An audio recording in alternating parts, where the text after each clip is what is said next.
George Mueller, o apóstolo da fé, 1805-1898. Pela fé Abel, pela fé Noé, pela fé Abraão. Assim é que o Espírito Santo conta as incríveis proezas que Deus fez por intermédio dos homens que ousavam confiar unicamente nele.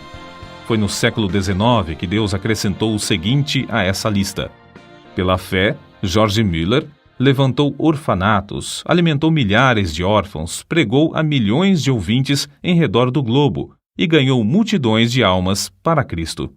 George Mueller nasceu em 1805 de pais que não conheciam a Deus. Com a idade de 10 anos, foi enviado a uma universidade a fim de preparar-se para pregar o Evangelho. Não, porém, com o alvo de servir a Deus, mas para ter uma vida cômoda. Gastou esses primeiros anos de estudo nos mais desenfreados vícios, chegando, certa vez, a ser preso por 24 dias. Jorge, uma vez solto, esforçava-se nos estudos, levantando-se às 4 horas da manhã e estudando o dia inteiro até às 10 da noite. Tudo isso, porém, ele fazia para alcançar uma vida descansada de pregador. Aos 20 anos de idade, contudo, houve uma completa transformação na vida desse moço. Assistiu a um culto onde os crentes, de joelhos, pediam que Deus fizesse cair sua bênção sobre a reunião. Nunca se esqueceu desse culto, pois viu, pela primeira vez, crentes orando ajoelhados. Ficou tão profundamente comovido com o ambiente espiritual que passou a buscar também a presença de Deus, costume esse que não abandonou durante o resto da vida. Foi nesses dias, depois de sentir-se chamado para ser missionário, que se hospedou durante 2 meses no famoso orfanato de A.H. Frank. Apesar de esse fervoroso servo de Deus, o Sr. Frank, ter morrido quase 100 anos antes, em 1727, o seu orfanato continuava a funcionar com as mesmas regras de confiar inteiramente em Deus para todo sustento.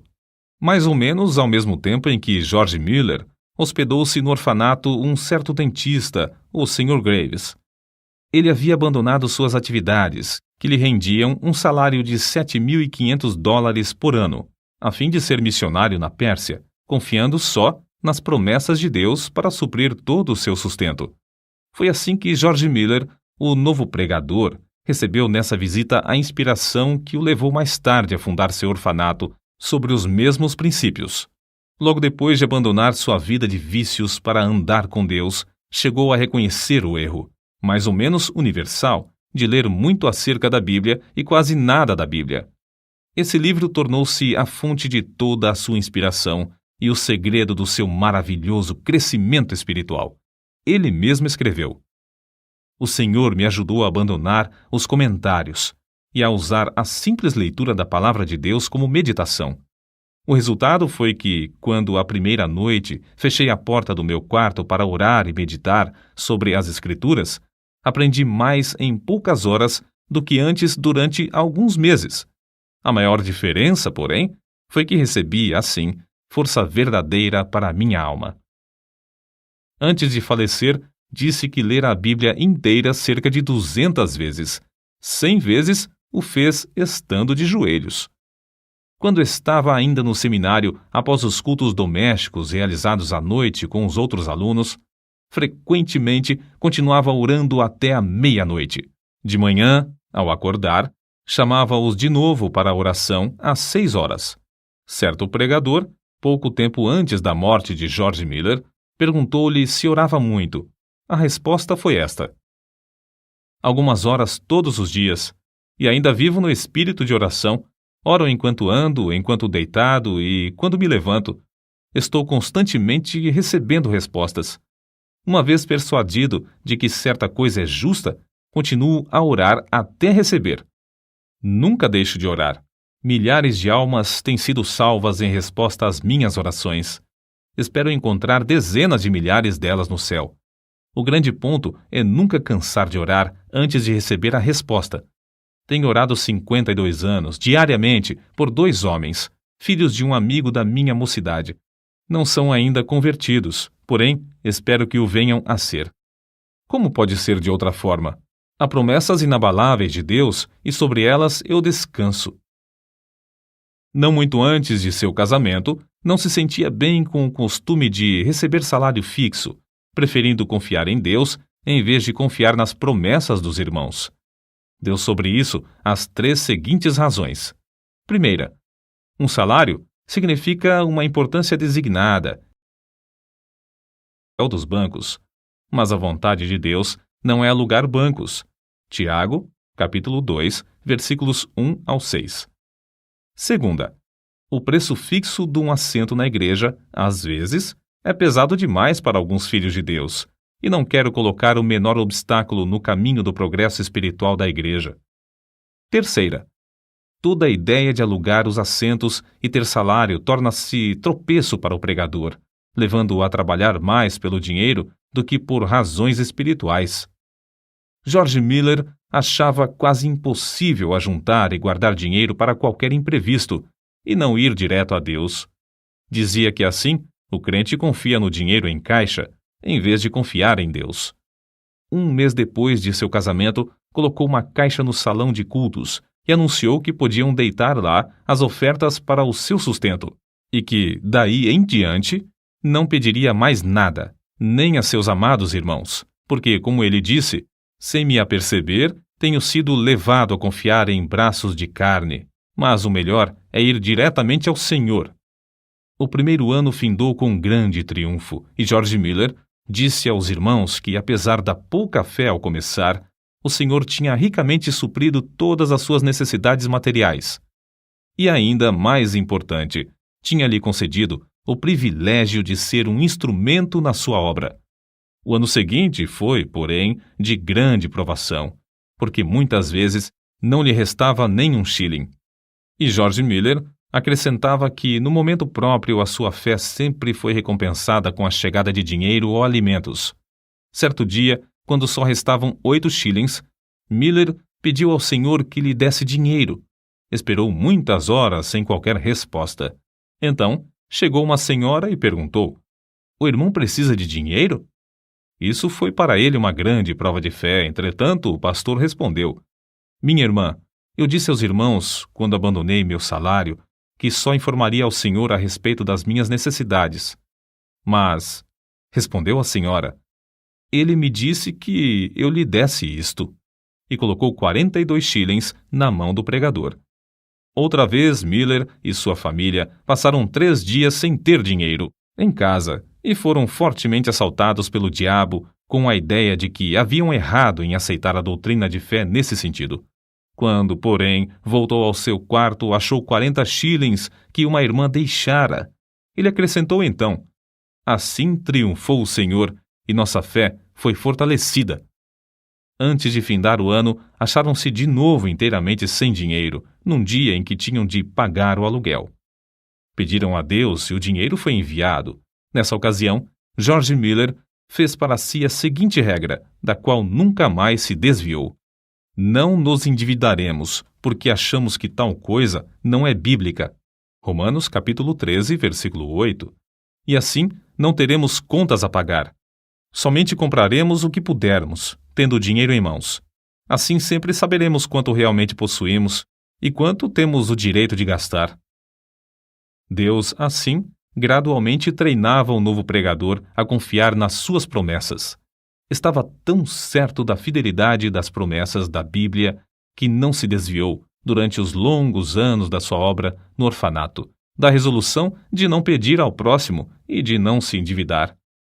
Um outro segredo que o levou a alcançar tão grande bênção de confiar em Deus foi a sua resolução de usar o dinheiro que recebia somente para o fim a que fora destinado. Essa regra ele nunca infringiu, nem para tomar emprestado, apesar de se ter achado milhares de vezes face a face com as maiores necessidades. Nesses dias, quando começou a provar as promessas de Deus, ficou comovido pelo estado dos órfãos e pobres crianças que encontrava nas ruas. Reuniu algumas dessas crianças para comer consigo às 8 horas da manhã e, a seguir, durante 1h30, ensinava-lhes as Escrituras. A obra aumentou rapidamente. Quanto mais crescia o número para comer, tanto mais recebia para alimentá-las, até se achar cuidando de 30 a 40 menores. Ao mesmo tempo, George Miller fundou a Junta para o Conhecimento das Escrituras na nação e no estrangeiro. Os alvos eram: primeiro, auxiliar as escolas bíblicas e as escolas dominicais. Segundo, espalhar as Escrituras. Terceiro, aumentar a obra missionária. Tudo foi feito com a mesma resolução de não se endividar, mas sempre pedir a Deus, em secreto, todo o necessário.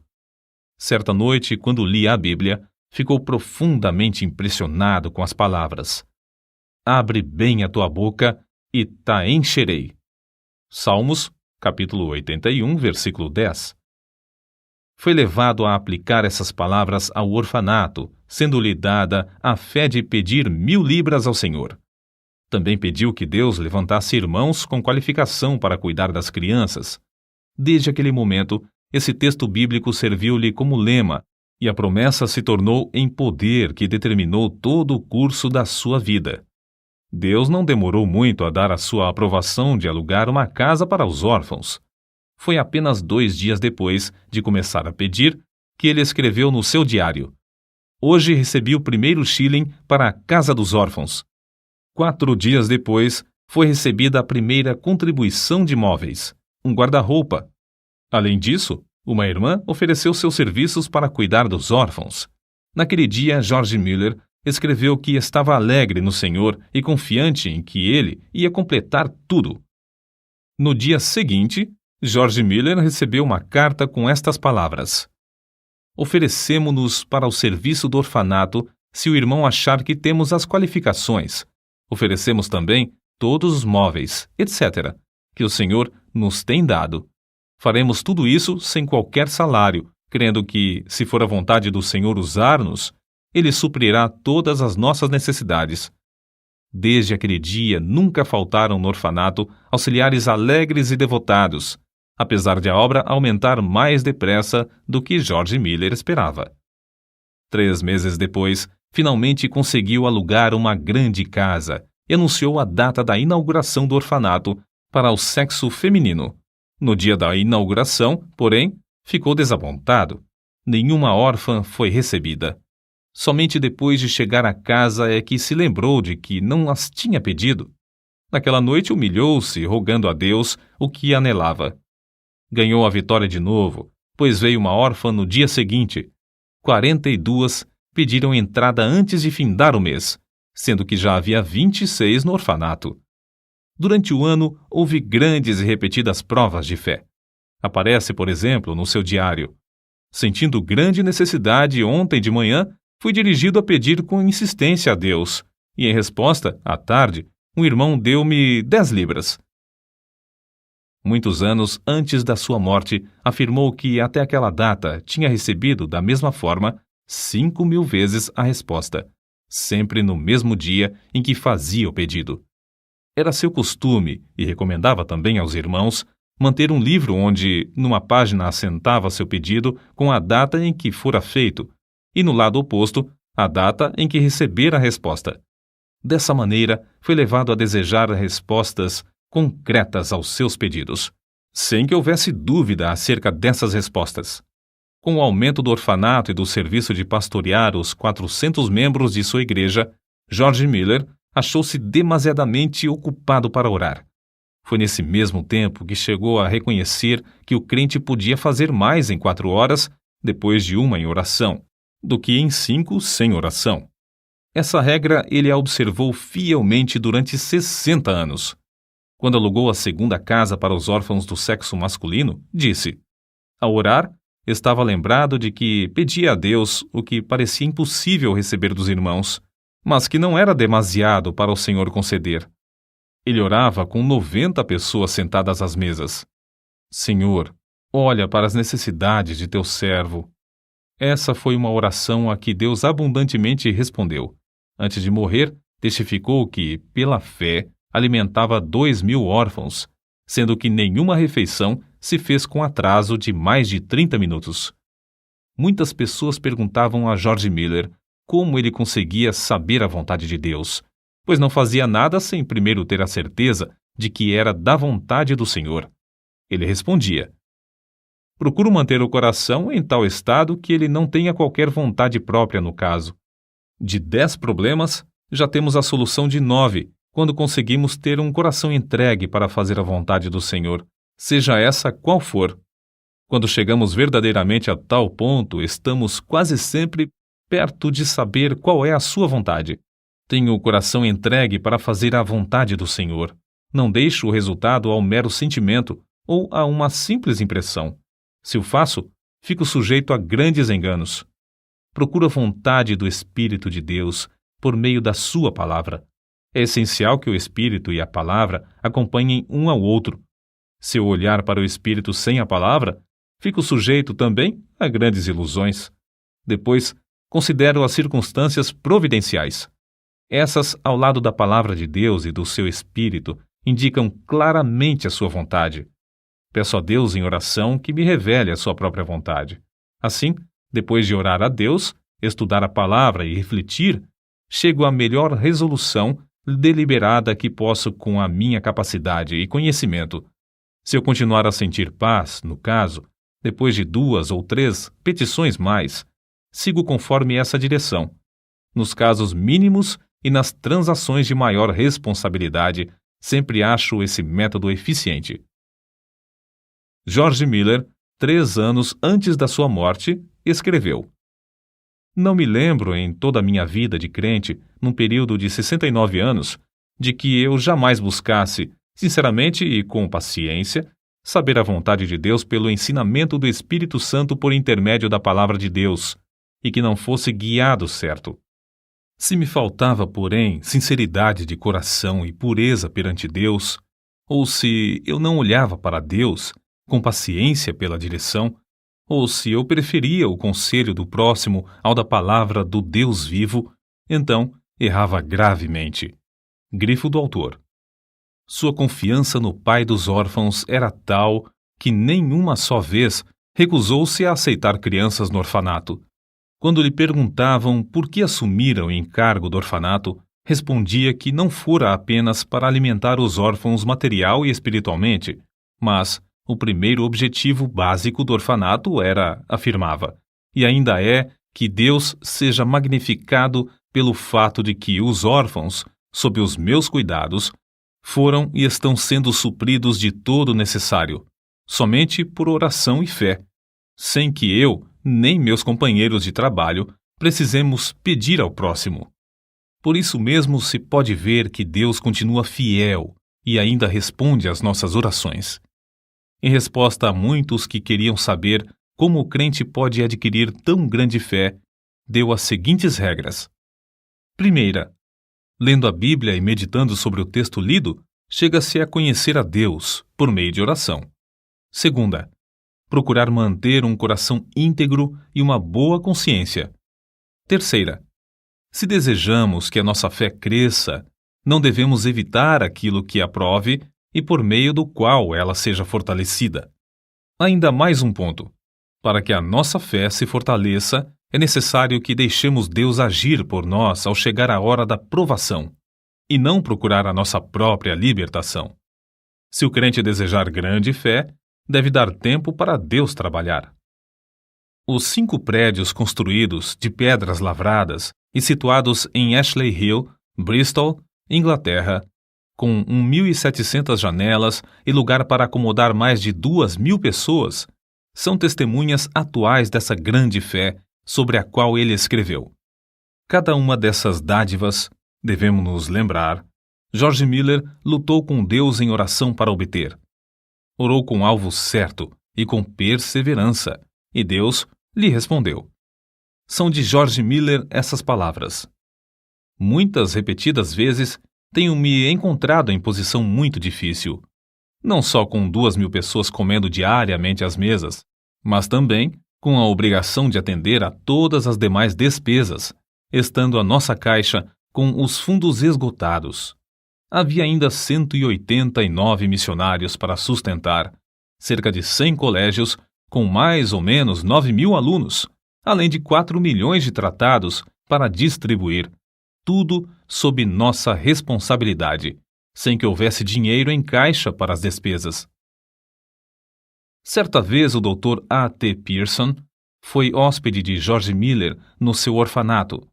Uma noite, depois que todos se deitaram, George Miller o chamou para orar, dizendo que não havia coisa alguma em casa para comer. O Dr. Pierson quis lembrar-lhe que o comércio estava fechado, mas George Miller bem sabia disso. Depois da oração, deitaram-se, dormiram e, ao amanhecer, a alimentação já estava suprida e em abundância para 2.000 crianças. Nem o Dr. Pierson, nem George Miller chegaram a saber como a alimentação foi suprida.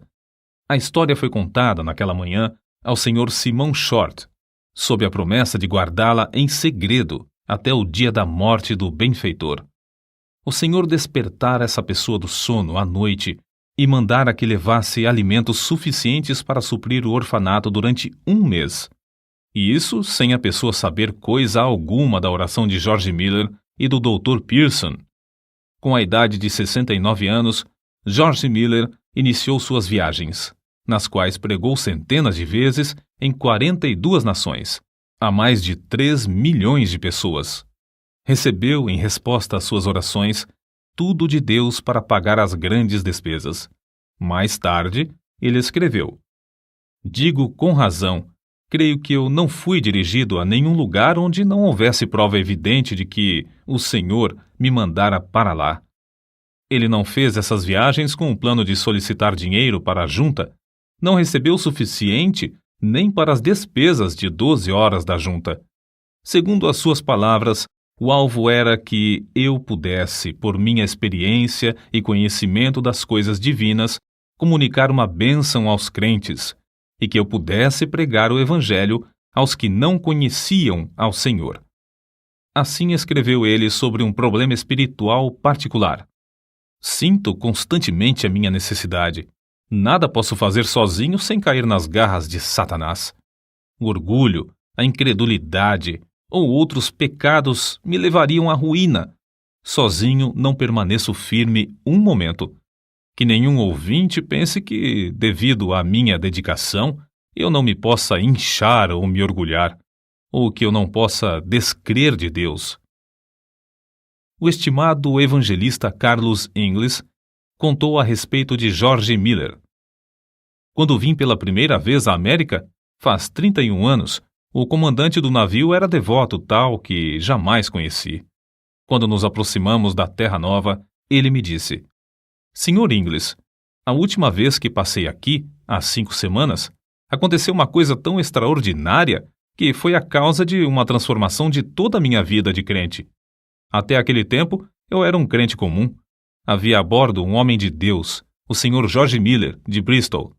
Eu tinha passado 22 horas sem me afastar da ponte de comando, nem por um momento, quando fui assustado por alguém que me tocou no ombro. Era o Sr. George Miller. Houve então entre nós o seguinte diálogo: 'Comandante', disse o Sr. Miller, 'vim dizer-lhe que tenho de estar em Quebec no sábado à tarde.' Era quarta-feira. 'Impossível', respondi. 'Pois bem, se seu navio não pode levar-me, Deus achará outro meio de transporte. Durante 57 anos nunca deixei de estar no lugar à hora em que me achava comprometido. Teria muito prazer em ajudá-lo, mas o que posso fazer? Não há meios. Vamos aqui dentro para orar', sugeriu Miller. Olhei para aquele homem e disse a mim mesmo: de qual casa de doidos escapou este? Nunca eu ouvira alguém falar desse modo. Senhor Miller, veja como é espessa essa neblina. Não, respondeu ele. Os meus olhos não estão na neblina, mas no Deus vivo que governa todas as circunstâncias da minha vida. O Sr. Miller caiu de joelhos e orou da forma mais simples possível. Eu pensei, é uma oração como a de uma criança de 8 ou 9 anos. Foi mais ou menos assim que ele orou. Ó Senhor, se for da tua vontade, retira esta neblina dentro de 5 minutos. Sabes como me comprometi a estar em Quebec no sábado. Creio ser isto a tua vontade. Quando findou, eu queria orar também, mas o Sr. Miller pôs a sua mão no meu ombro e pediu que não o fizesse, dizendo: Comandante, primeiro, o senhor não crê que Deus faça isso, e, em segundo lugar, eu creio que ele já o fez. Não há, pois, qualquer necessidade de o senhor orar nesse sentido. Conheço, comandante, o meu senhor há 57 anos, e não há dia em que eu não tenha audiência com ele. Levante-se, por favor. Abra a porta e verá que a neblina já desapareceu. Levantei-me, olhei, e a neblina havia desaparecido. No sábado à tarde, George Miller estava em Quebec. Para ajudá-lo a levar a carga dos orfanatos e a apropriar-se das promessas de Deus em oração, lado a lado com ele, George Miller tinha consigo, havia quase 40 anos, uma esposa sempre fiel. Quando ela faleceu, milhares de pessoas assistiram ao seu enterro, das quais cerca de 1.200 eram órfãs. Ele mesmo, fortalecido pelo Senhor, conforme confessou, dirigiu os cultos fúnebres no templo e no cemitério. Com a idade de 90 anos, pregou o sermão fúnebre da segunda esposa, como fizera na morte da primeira. Uma pessoa que assistiu a esse enterro assim se expressou. Tive o privilégio, sexta-feira, de assistir ao enterro da senhora Miller e presenciar um culto simples, que foi, talvez pelas suas peculiaridades, o único na história do mundo. Um venerável patriarca preside o culto do início ao fim. Com a idade de 90 anos, permanece ainda cheio daquela grande fé que o tem habilitado a alcançar tanto e que o tem sustentado em emergência, problemas e trabalhos de uma longa vida. No ano de 1898, com a idade de 93 anos, na última noite antes de partir para estar com Cristo, sem mostrar sinal de enfraquecimento das forças físicas, deitou-se como de costume. Na manhã do dia seguinte, foi chamado, na expressão usada por um amigo pessoal. O querido ancião Miller desapareceu de nosso meio para o lar, quando o mestre abriu a porta e o chamou ternamente, dizendo: "Vem." Os jornais publicaram, meio século depois da sua morte, a seguinte notícia: o orfanato de George Miller, em Bristol, permanece como uma das maravilhas do mundo. Desde a sua fundação, em 1836, a cifra que Deus tem concedido, unicamente em resposta às orações, sobe a mais de 20 milhões de dólares, e o número de órfãos ascende a 19.935. Apesar de os vidros de cerca de 400 janelas terem sido partidos recentemente por bombas durante a Segunda Guerra Mundial, nenhuma criança e nenhum auxiliar foi ferido.